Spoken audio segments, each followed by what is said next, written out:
Friends, సరిగ్గా 20 సంవత్సరాల ముందు మన ఇండియాలో టెలికాం సెక్టర్లో బిఎస్ఎన్ఎల్ అన్నిటికంటే పై స్థానంలో ఉండేది. కానీ జియో లాంచ్ అయిన తర్వాత బిఎస్ఎన్ఎల్ పరిస్థితి చాలా దారుణంగా మారింది. బిఎస్ఎన్ఎల్ మార్కెట్ షేర్ 31% నుంచి 6%కి పడిపోయింది.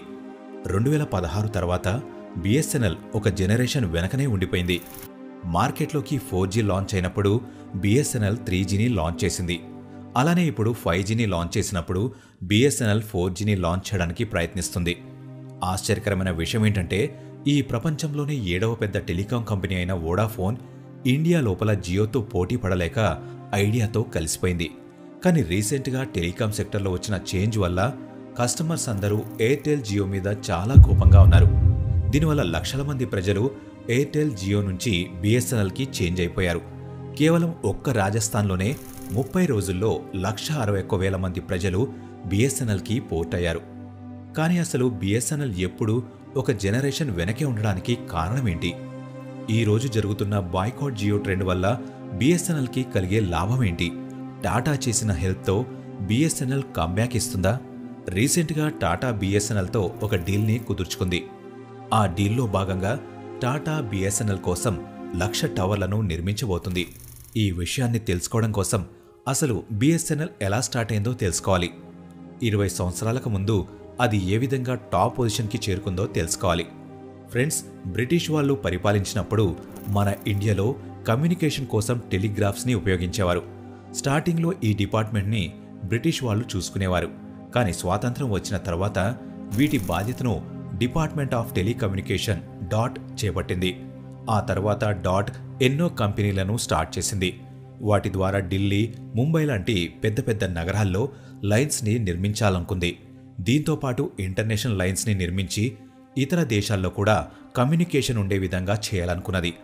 అప్పటి నుంచి ఇండియాలో ఎన్నో ప్రైవేట్ టెలికాం కంపెనీలు స్టార్ట్ అయ్యాయి.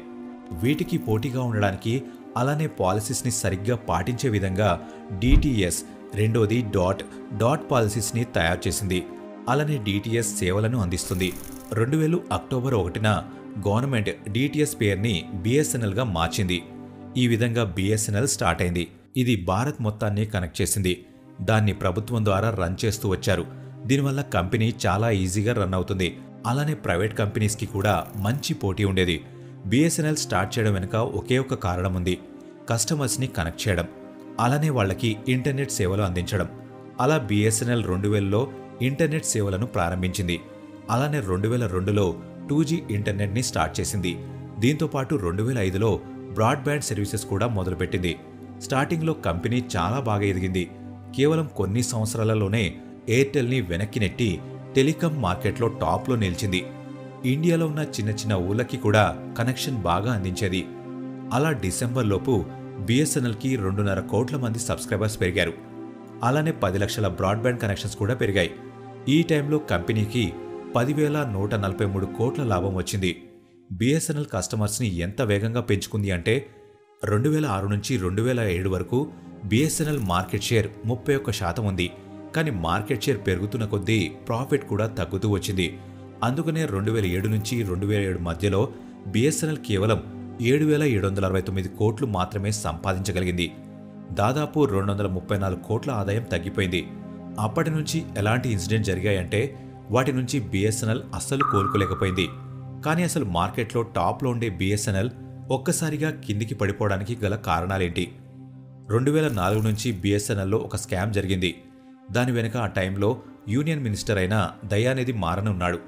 దీన్ని టెలిఫోన్ ఎక్స్చేంజ్ స్కామ్ అని కూడా అంటారు.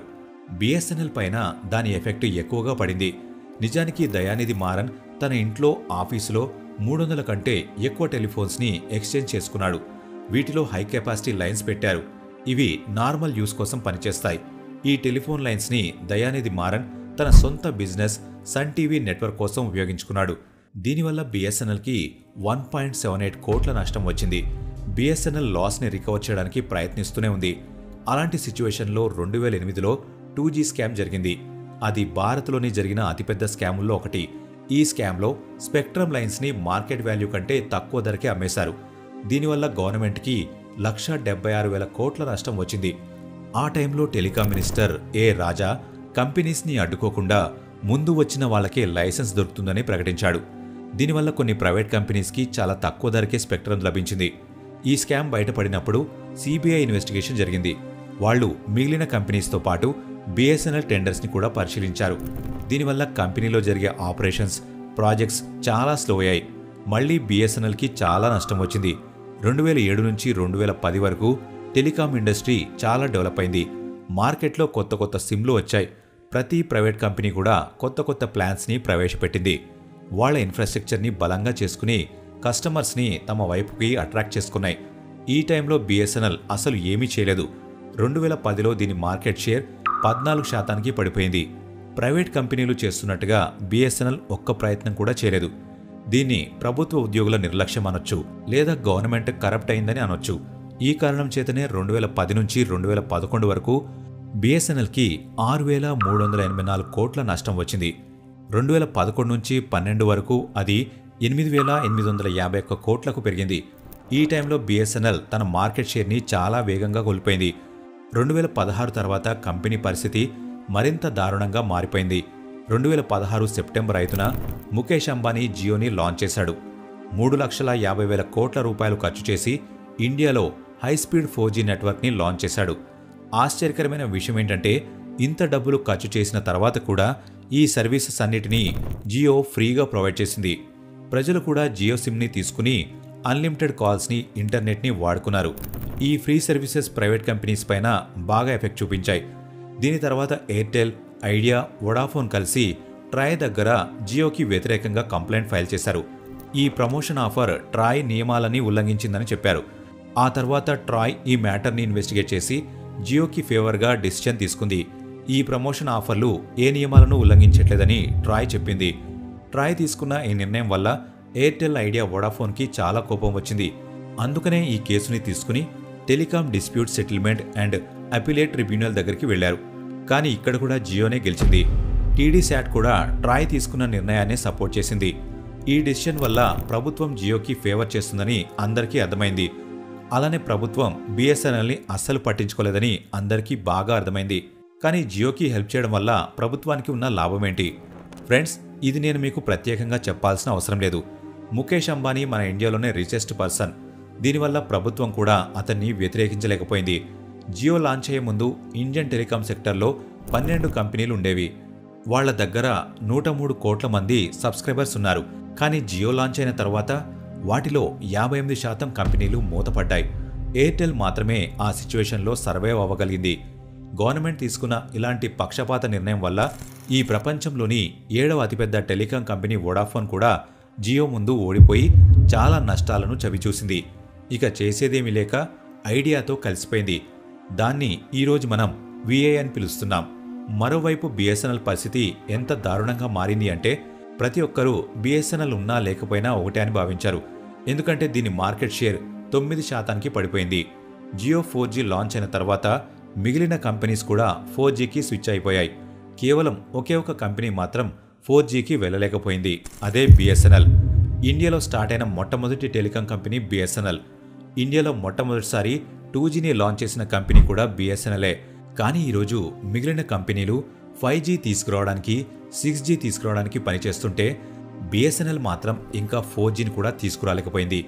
2010లో బిఎస్ఎన్ఎల్ సర్వీసెస్ ఎక్కువగా అవసరమైనప్పుడు ప్రభుత్వం కనీసం బిఎస్ఎన్ఎల్ని పట్టించుకోలేదు. దీనివల్ల బిఎస్ఎన్ఎల్ సేవలు చాలా దారుణంగా మారిపోయాయి. దీనితో పాటు కస్టమర్ సర్వీసెస్ ఎంత దారుణంగా మారిందంటే, ప్రజలు కస్టమర్ కేర్తో మాట్లాడడం కోసం వెయిట్ చేయడం కన్నా వీలైనంత త్వరగా వేరే నెట్వర్క్కి పోర్ట్ అవ్వడమే మంచిదని అనుకున్నారు. కాల్స్ అయ్యేవి కాదు, అసలు ఇంటర్నెట్ వచ్చేది కాదు. దీనితో పాటు నెట్వర్క్ కవరేజ్ కూడా చాలా వీక్ అయిపోయింది. అందుకని ఇది కొత్త టెక్నాలజీని తెచ్చుకోవడం పక్కన పెట్టి ప్రైవేట్ కంపెనీస్ రీఛార్జ్ రేట్లతో పోటీ పడడం మొదలుపెట్టింది. 2019, 2020 వచ్చిన రిపోర్ట్స్ ప్రకారం బిఎస్ఎన్ఎల్కి అప్పటికే 18,500 కోట్ల నష్టం వచ్చిందని తెలిసింది. అలానే మార్కెట్ షేర్ తగ్గి 6%కి పడిపోయింది. కొన్ని సంవత్సరాలకు ముందు ఎలాంటి పరిస్థితి వచ్చిందంటే, బిఎస్ఎన్ఎల్ త్వరలో మూతపడుతుందని అందరూ అనుకున్నారు. ప్రభుత్వం బిఎస్ఎన్ఎల్కి రివైవ్ చేయడానికి చాలా ప్రయత్నించింది. గవర్నమెంట్ 2021లో కంపెనీకి 40,000 కోట్ల రూపాయల ప్యాకేజ్ని ఇచ్చింది. అందులో సగానికి పైగా అమౌంట్ని అప్పులను తీర్చడానికి ఉపయోగించారు. మిగిలినది కంపెనీని డెవలప్ చేయడానికి ఉపయోగించారు. కానీ ఈ అమౌంట్ కూడా బిఎస్ఎన్ఎల్ ఎదగడానికి ఉపయోగపడలేకపోయింది. కంపెనీకి ప్రతి సంవత్సరం లాస్ వస్తూనే ఉంది. 2022-23కి బీఎస్ఎన్ఎల్కి 20,289 కోట్ల అప్పుంది. అలాంటి పరిస్థితుల్లో బీఎస్ఎన్ఎల్ ఎంప్లాయీస్కి శాలరీస్ కూడా ఇవ్వలేకపోయింది. 2022లో ప్రభుత్వం దీన్ని మళ్లీ రివైవ్ చేయడానికి 1,64,000 కోట్ల రూపాయల ప్యాకేజీని ఇచ్చింది.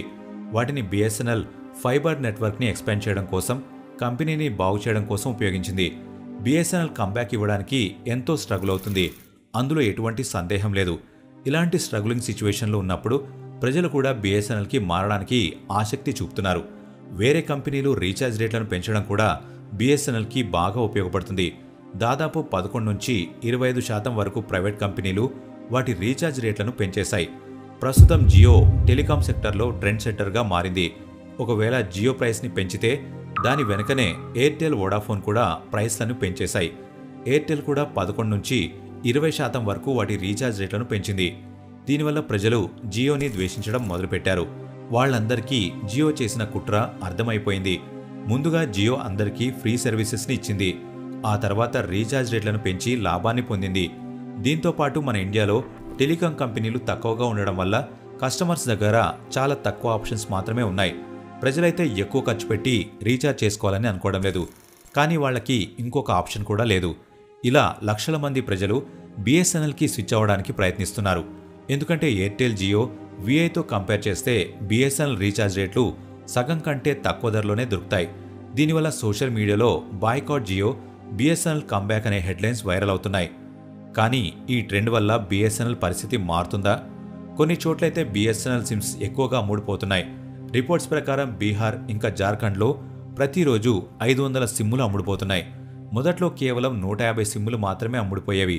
దీంతో పాటు బీఎస్ఎన్ఎల్కి పోర్ట్ అయ్యేవారు కూడా చాలా ఎక్కువగా పెరిగిపోయారు. బీఎస్ఎన్ఎల్కి పోర్టబిలిటీ రేట్ కూడా 2.5 రెట్లు పెరిగింది.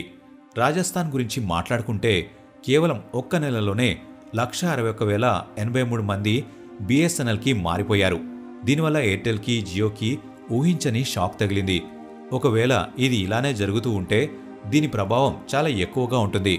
బీఎస్ఎన్ఎల్కి షిఫ్ట్ అవడం వల్ల కస్టమర్స్కి ఏమైనా లాభం ఉందా? ఎయిర్టెల్ ఇంకా జియో 5G నెట్వర్క్ని తెస్తున్నప్పుడు బీఎస్ఎన్ఎల్ ఇంకా 3Gలోనే ఉండిపోయింది. కానీ ఫ్రెండ్స్, బీఎస్ఎన్ఎల్ కస్టమర్స్కి మంచి బెనిఫిట్స్ ఇవ్వబోతుంది. ఎందుకంటే తమిళనాడులోని తిరువల్ల జిల్లాలో బీఎస్ఎన్ఎల్ 4G సర్వీసెస్ స్టార్ట్ అయ్యాయి.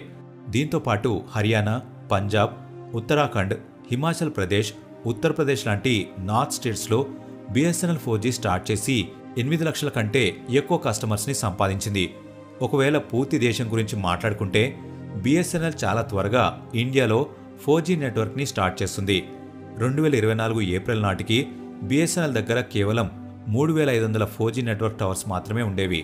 కానీ ఇప్పుడు వీటి సంఖ్య 10,000కు పెరిగింది.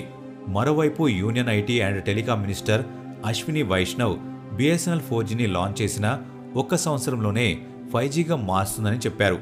చాలా తక్కువ టైంలోనే 5G సర్వీసెస్ లాంచ్ కాబోతున్నాయని చెప్పారు. ప్రెజెంట్ 4Gని లాంచ్ చేయడానికి బీఎస్ఎన్ఎల్ ఎన్నో ఇండియన్ కంపెనీస్తో కలిసి పనిచేస్తుంది. ఆ కంపెనీలలో టాటా కూడా ఉంది. టీసీఎస్ బీఎస్ఎన్ఎల్తో 15,000 కోట్ల డీల్ చేసుకుంది. ఇందులో భాగంగా మన ఇండియాలో 112,000 టవర్స్ని స్థాపించడానికి టాటా ఒప్పుకుంది. ఇది ఎయిర్టెల్కి, జియోకి ఒక పెద్ద సమస్యగా మారుతుంది. ఒకవేళ బీఎస్ఎన్ఎల్ ఇచ్చిన మాట ప్రకారం 5G సర్వీస్ లాంచ్ చేస్తే ఇది బీఎస్ఎన్ఎల్కి ఒక మంచి కంబ్యాక్ అవుతుంది. ఫ్రెండ్స్, బీఎస్ఎన్ఎల్ కంబ్యాక్ ఇస్తుంది అంటారా, లేదా మీకేమనిపిస్తుంది? మాకు కామెంట్ బాక్స్లో ఖచ్చితంగా చెప్పండి. ఈ వీడియో ఇంతే ఫ్రెండ్స్. ఈ వీడియో మీకు నచ్చినట్లయితే లైక్ చేయండి.